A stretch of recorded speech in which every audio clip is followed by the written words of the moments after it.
Buenos días, de nuevo con ustedes en nuestro programa Neumos TV. En esta ocasión vamos a variar un poco sobre lo que hemos venido hablando en las últimas semanas, porque precisamente para dentro de 3 o 4 semanas el Instituto de Oncología tiene una jornada sobre cáncer en términos generales, pero dentro de esa jornada sobre cáncer hay un bloque de cáncer de pulmón, que por cierto desde la semana pasada ya posiblemente hemos estado promoviendo esa jornada del Instituto de Oncología. Y por eso vamos a poner las conferencias sobre cáncer de pulmón que se dictaron en el Congreso de Neumología de mayo pasado. Son como 3 o 4 conferencias que nos pueden tomar de 2 a 3 semanas. Pero la calidad de esa conferencia es, como todas las que se dieron en ese congreso, excelente. Y por eso aprovechamos esta coyuntura de la jornada del Instituto Oncológico para, durante 2 o 3 semanas, pasar esas conferencias que sobre cáncer de pulmón se dictaron en el Congreso de Neumología. En esta ocasión vamos a hablar sobre patogenia del cáncer de pulmón y sobre el manejo del paciente con cáncer de pulmón. Son 2 conferencias que se dictaron, una por Gustavo Sarria, oncólogo peruano, y la otra por José Morales, cirujano torácico mexicano, que como ustedes van a ver, no tienen desperdicio, como dicen. De manera que esperamos que disfruten de ambas conferencias. Uno de los grandes problemas, también haciendo un esfuerzo de síntesis, es el tema de cáncer de pulmón. Ya mencionaba que la letalidad, cuánto mata el cáncer de pulmón, encabeza un poco la estadística a nivel mundial. En el Perú no es diferente y se estima que en el Caribe y específicamente en República Dominicana también la cifra se comporte de esa manera. En países en desarrollo como los nuestros, conforme se incrementa la edad promedio de la población y se ha ido incrementando y la expectativa de vida, conforme se migre del campo hacia la ciudad y conforme el hábito del tabaco no se controle, el cáncer de pulmón va a aumentar. Un breve comentario aquí es que la migración del habitante rural hacia la ciudad tiene cifras algo confusas y me remito para intentar despejar o contribuir a despejar esta duda.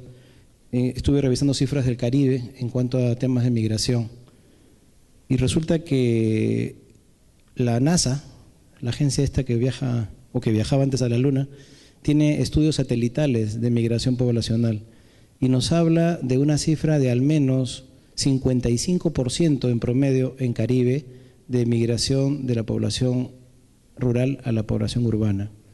Nos imaginamos en un macro que en las grandes ciudades la polución ambiental, el tabaquismo y otros factores están ayudando a incrementar este tipo de problemas. Sin embargo, al menos en la región andina y particularmente en la región andina de Perú, la mujer que cocina con biocombustibles o con leña absorbe por una mala distribución y falta de conocimiento el humo de leña. Esto se ha convertido en un problema epidemiológico en Ecuador, Bolivia, Chile, Perú y la parte andina de Colombia. ¿Esto qué quiere decir? Que de acuerdo a cada región debemos encontrar explicaciones singulares y particulares a los factores de riesgo para que nos expliquemos por qué el cáncer de pulmón está aumentando y también está aumentando su letalidad.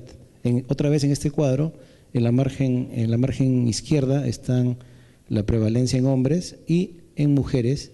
En ambos la tendencia es a liderar la mortalidad. Y las mujeres, como dije ya, se equivocaron y se emanciparon hacia la muerte. 97% de registro de cáncer del área metropolitana, que es un buen registro, habla en la década del año 65 al año 2005 de un incremento inusitado de casos de cáncer.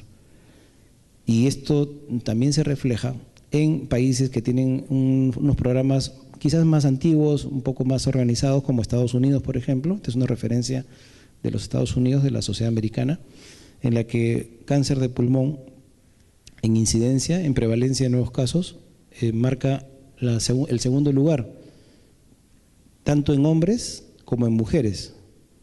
Y en muertes estimadas, nadie le gana. Quiere decir que la única forma prevenible de evitar la cantidad de muertes que estamos teniendo en cáncer es atacando ejes centrales. Y esto se ha discutido mucho a nivel de región. Y hay 3 ejes centrales en los que se puede actuar. Cáncer de cuello uterino, 100% prevenible, todavía adolecemos de acciones. Cáncer de mama, también es prevenible. Y no pulmón, sino tabaco, que es el responsable de la gran cantidad que decía de cáncer de pulmón, 90% según los cálculos. En el Perú, la incidencia es del 5º lugar en cáncer de pulmón. Tenemos un gran problema con cáncer de estómago y cuello uterino. Ocupamos, sumando ambos sexos, cerca de 1.200 casos o 1.300 casos anuales. La tendencia, como les mostraba acá en hombres, desde el año 68, que tienen ustedes acá, hasta el año 2005, muestra, por ejemplo, cáncer de mama trepó muchísimo. Cáncer de cuello uterino y cáncer gástrico bajó, pero cáncer de pulmón, que está en rosado, aumentó en 62% en estos quinquenios. Cuando miramos la cifra en mujeres, el cáncer de mama, perdón, y mencioné cáncer de mama en varones, esto es algo raro. La cifra que ustedes veían antes, que lo voy a mencionar acá, era el cáncer de próstata. Y el cáncer de mama, que está en color lila, aumentó también enormemente en la Lima metropolitana, que son cerca de 10 millones de personas. La cifra de cuello uterino cayó junto con la de gástrico, pero colon recto un poco, y 97%, cifra que llamó mucho la atención, es lo que se ha incrementado el cáncer de pulmón en mujeres. Probablemente en algún momento las mujeres tendrán una incidencia empate con los hombres. Nuestra sobrevida, ya la mencioné, está por debajo de lo que Japón, por ejemplo, muestra en cáncer de pulmón. Ellos tienen más detección temprana, pero no hay ningún programa que haya demostrado costo-oportunidad. Y hablemos un poco de factores de riesgo, porque entiendo que también va a haber una charla más de tratamiento. En los hereditarios, pues no hay mucho que hacer, es la carga que llevamos. En las enfermedades previas, ahí sí tienen acción toda la comunidad neumológica, por ejemplo, y en los factores ambientales también podemos intervenir. En enfermedades previas, el concepto general es que toda inflamación crónica potencialmente es un campo de cancerización.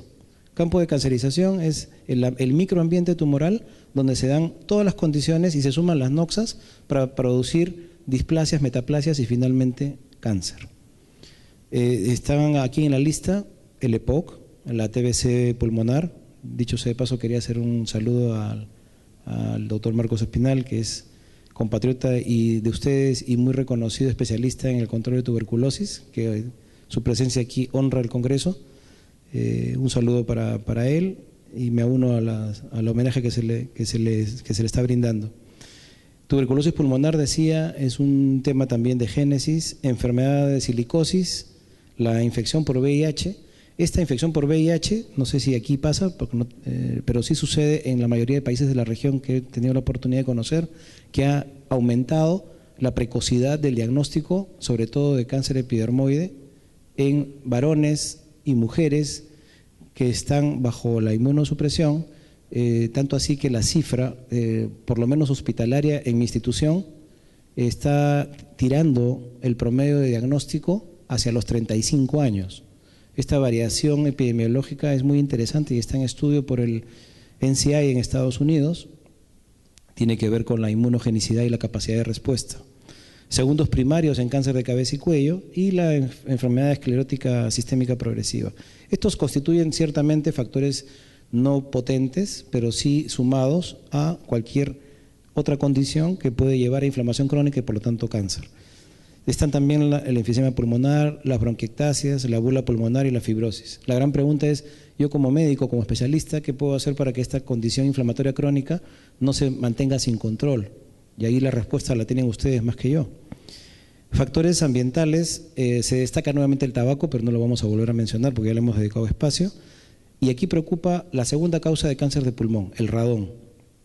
El radón es producto de la combinación de un gas inerte, proviene de las sales de radio que se encuentran en forma natural y se acumula en habitaciones, casas, edificios, por debajo del tercer piso, en cantidades donde se ha podido dosar con instrumental especial, porque es imperceptible a los sentidos, en cantidades que superan 3 o 4 veces lo recomendado por la OMS.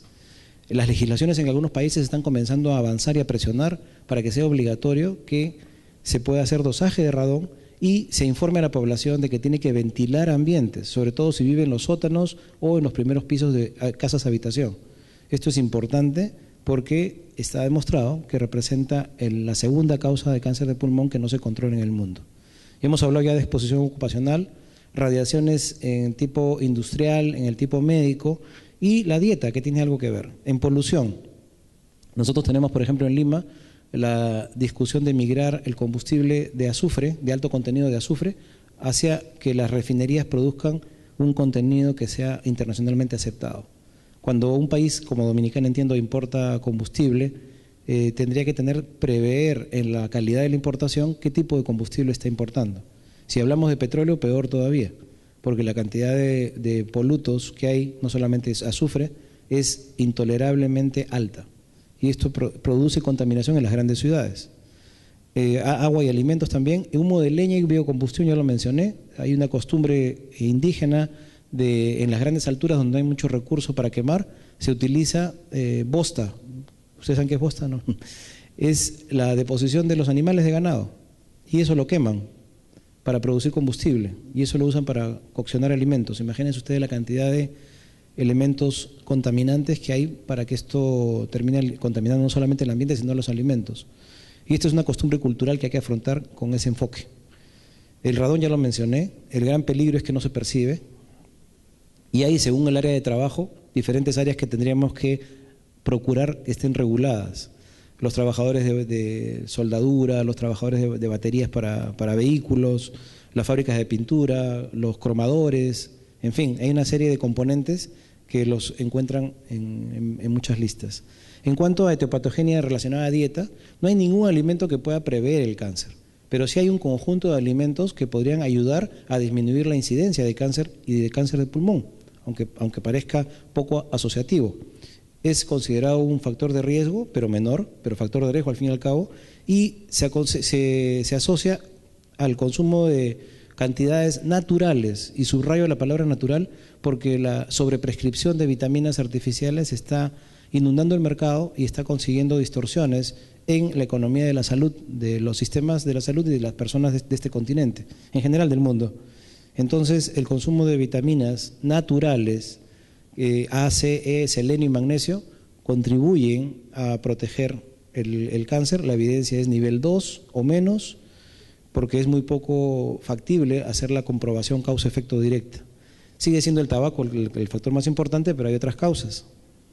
El 10% de las neoplasias está vinculado, ya dije, al radón, a otro tipo de radiaciones, el uso de pesticidas. En el norte de mi país hay un desarrollo inusitado de la agroindustria y están usando pesticidas que ya no deberían ser usados. Se están distribuyendo por avioneta, como se estila en los cultivos. Y los campesinos, y sobre todo los hijos adolescentes, están desarrollando inusitadamente más linfomas, leucemias y cáncer de pulmón, porque los pesticidas que usan no deberían ser usados. Hay una lista de restricciones que la pueden encontrar ustedes en la página de la FDA y pueden verificar si es que en este país se está usando o no, porque está causando trastornos. Causas inflamatorias, infecciosas y en sucesión una dieta pobre en vitamina A ha sido asociada en estos estudios en Finlandia que llevaron cerca de 25 años, las causas genéticas que son carga obligatoria y enfermedades crónicas inflamatorias como las bronquiales recurrentes, las enfermedades virales. La presencia del papiloma virus en cavidad aérea superior se ha vinculado a segundos primarios. Este es un nuevo patrón epidemiológico. El PVH está causando que el cáncer de cavidad oral y orofaringe migre hacia poblaciones más tempranas, membranas más susceptibles, y los segundos primarios han crecido en 1.8 veces lo esperado en este grupo de pacientes, en la experiencia europea que ya está publicada. ¿Qué quiere decir? Que el papilomavirus, como etiopatogenia de cáncer de cavidad oral, está a su vez contribuyendo a modificar y adelantar la edad de diagnóstico del cáncer de pulmón. Y hablé en la presentación anterior que hay un proceso y un terreno de cancerización. Y eso lo conseguimos contribuyendo con diferentes semillas. Los hábitos de vida no saludables, ya lo mencioné, el tabaco, por ejemplo, el factor genético que no podemos modificar, pero sí se puede comenzar a estudiar, ya lo discutiremos en la parte terapéutica, la presencia del CARRAS, oncogenes, protooncogenes, el factor, pero todavía estamos muy lejos de hacer predicción de enfermedad, ¿ok? Solamente La genética ha desarrollado muchísimo y todavía le falta para hacer predicción de enfermedad y comportamiento de enfermedad, pero la predicción de la aparición de enfermedad, eso todavía está lejano en nuestro panorama. Lejano significa no antes de 5 años. La exposición ocupacional y el antecedente familiar de cáncer, sobre todo de cáncer pulmonar. El fumador pasivo se ha convertido en una gran discusión. Unos dicen que sí, otros dicen que no. El fumador pasivo tiene una gran desventaja. No puede controlar la frecuencia de exposición y las partículas que aspira son partículas mucho más diminutas y por lo tanto más penetrantes para causar el efecto que ya todos conocemos. ¿Qué hacer? En general, la propuesta es, como sociedades científicas, y aquí invito a la Sociedad Dominicana de Neumología, a ejercer un papel, un liderazgo de opinión en el sentido de que se tienen que regular centros de trabajo, regulaciones ambientales, apuntar hacia ambientes 100% libres de humo de tabaco, que es la única garantía que hay para que se consiga el efecto que uno quiere, y el consumo de frutas y verduras para el consumo natural de vitaminas. El día de mañana, en todo el mundo y en el Perú, celebramos, así como aquí también, diversas actividades como la caminata, hoy día, sí. Así que los invitamos a participar, yo estaré también ahí ayudando. La vamos a caminar. La caminata es una de las actividades que más gente jala. Les cuento un poco de la experiencia. 10 años atrás empezamos, mi instituto se llama INEN, Instituto Nacional de Enfermedades Neoplásicas, y empezamos eso, nos miraban como bichos raros, sacamos un cigarro gigante en el Estadio Nacional, y tuvimos unos 3.000 participantes. Hoy en día es Perú contra el cáncer y Perú contra el humo de tabaco, y la participación son en las 20 de 25 regiones que tiene el país. Entonces creo que se va sembrando en el camino y no vamos a poder ver los efectos capaz, pero sí tenemos que empezar a sembrar. Entonces el chequeo es importante. Todavía escucho algunos colegas que mencionan, bueno, si está mal vaya a acudir y que lo vea el médico. Ese no es el mensaje. El mensaje es, estás sano, te sientes sano, estás seguro, tienes que hacerte un chequeo. El carro y el cuerpo necesitan mantenimiento preventivo, si no, no camina. Y el diagnóstico temprano pasa por decisiones de factor político. Hay formas de influir como sociedad científica, por ejemplo, en lo que es condicionamiento y normatividad. Acaba de salir en el Perú la Ley de Seguridad Ocupacional, en la que los gerentes o dueños de centros de trabajo tienen carga penal o pueden ser presos sin capacidad de salir de cárcel si es que un trabajador ha sido expuesto sin control. Es obligatorio la regulación de instrumental, la regulación del ambiente, uniformes, instrumentos, etcétera. Y eso ha pasado por un trabajo de elaboración de una normatividad que está ayudando a que tome la gente más conciencia. En mi hospital, por ejemplo, que es la Catedral del Cáncer en el Perú, teníamos unas baldosas muy bonitas de hace 30 años y cuando revisamos encontramos que eran puro asbesto. Entonces el mensaje no iba de acuerdo a la acción. Tenemos que ser coherentes. Nos ha costado mucho dinero cambiar 8 pisos del instituto, son 350 camas, pero ha tenido que hacerse porque ese polvillo se demostró que estaba generando un grave problema en el centro más importante de cáncer en el Perú, imagínense. Y ahora se está trabajando hasta con las pinturas, que puede sonar en exceso, porque hay pinturas que tienen plomo. Y el factor personal que hay que trabajarlo con educación. Yo del tratamiento voy a hablar muy poco porque creo que le corresponde a la siguiente charla y a la discusión, pero recordar que no como hincha de fútbol, sino como miembro de un equipo multidisciplinario, tenemos que enfocar la decisión de tratamiento para lo que es cáncer desde el principio con un diseño y una decisión compartida. Aquí se puede hablar mucho de en qué momento la neoadyuvancia, la adyuvancia, etcétera, pero todos tienen un rol y lo mejor es que el paciente se beneficie de ese rol en forma conjunta. No sé cómo estamos de hora. ¿Sí? ¿Ya estamos excedidos? Atrasados. Entonces, rapidito, vamos a hacer un recuento de lo que se hace como diagnóstico después de haber sido un paciente diagnosticado. Utilizamos mucho la broncoscopía, tenemos BIPA, toracocentesis y biopsias dirigidas. Tenemos la posibilidad de biopsia durante la broncoscopía. Si tenemos un tumor central es mucho más fácil. Se hace bajo guía, la biopsia se hace también con guía fluoroscópica y la sensibilidad diagnóstica que podemos reportar es del 85%. En la BIPA sí tenemos la posibilidad, hay tumores enormes, dicho sea de paso, pero sí tenemos sensibilidades diagnósticas de hasta 92%, y lo que se entiende es que para predecir cómo se va a comportar un paciente y su enfermedad al tratamiento, hay que tener en cuenta qué génesis ha tenido ese paciente. Es fundamental para el patólogo el tamaño y la calidad de la muestra. Tiene que ser de la zona de viabilidad del tumor, que usualmente corresponde a la periferia y no al centro, que es hipóxico. Y nuestro reporte al 2009 es que el adenocarcinoma predominaba como patología predominante. Acá está la curva, en la torta naranja es de adenocarcinoma y seguido de epidermoide. Tenemos un grupo inusitadamente grande de células pequeñas que ha sido estudiado en particular, y la conducta terapéutica es que el 80% de nuestros casos, como en la mayoría de centros del mundo, es inoperable. Se logra operar el resto, pero solo se reseca el 9%. Vamos a pasar esto rápido para cumplir en honor al tiempo, para no perjudicar el programa. En cáncer de pulmón estadio 1 tenemos poco paciente, podemos sumar en esa experiencia de 10 años solamente cerca de 700 casos. Usamos la tomografía por emisión de positrones con la que contamos y nos ha servido para determinar volúmenes no solamente físicos sino biológicos de enfermedad con mucha mayor precisión. Esto sirve mucho para radioterapia, que es el ámbito donde nos desenvolvemos. Y es importante para nosotros diferenciar el líquido pleural si es un exudado versus un trasudado, porque tiene implicancia terapéutica. La mediastinoscopía, procedimiento de morbilidad controlada en nuestra institución, sirve para hacer diferentes evaluaciones de grupos ganglionares. Hacemos linfadenectomía asistida por video, la sensibilidad es del 100%, y la mediastinal transcervical extendida también. Hacemos endoscopías endobronquiales con un transductor que es muy caro, pero que nos da mucha información, y la sensibilidad está cercana al 100%. Vamos a correr esto un poquito. Este es el esquema de tratamiento que usamos en la mayoría de casos que son abordables. Si es en esquema de neoadyuvancia, tenemos la neoadyuvancia la tenemos en los primeros 2 cursos de tratamiento y la acompañamos de radioterapia. Hacemos un Dowstay y un debulking y luego pasa a continuar tratamiento sistémico. La cirugía interviene como sándwich para lograr que hasta los estadios T3 puedan ser operables. Estas son las cirugías que se hacen y tenemos en consideración para la interpretación de patología qué N es, si los bordes de lesión están comprometidos y la mayor cantidad de enfermedad que podamos encontrar.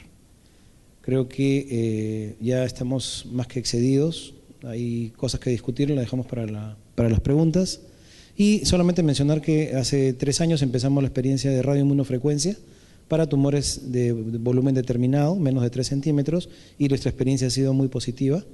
Hemos tenido buenas tasas de sobrevida en comparación con los grandes centros del mundo, ¿no? La adyuvancia también es usada de manera rutinaria y tenemos desarrollo. Interesantemente les menciono que uno de los ámbitos que hemos desarrollado es braquiterapia para control o para refuerzo de la dosis de radioterapia con muy buenas experiencias. Muy bien, hasta aquí nomás que nos quedamos y muchas gracias por su paciencia.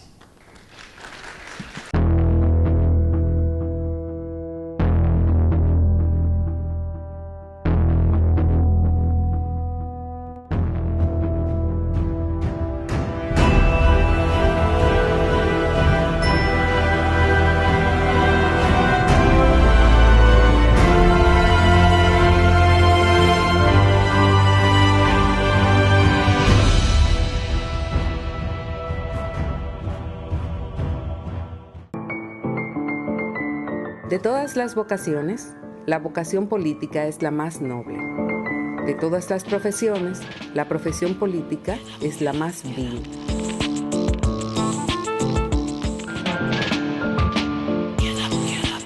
Para comunicarse con la producción de Diálogo Integral, escríbanos a la dirección que aparece en pantalla.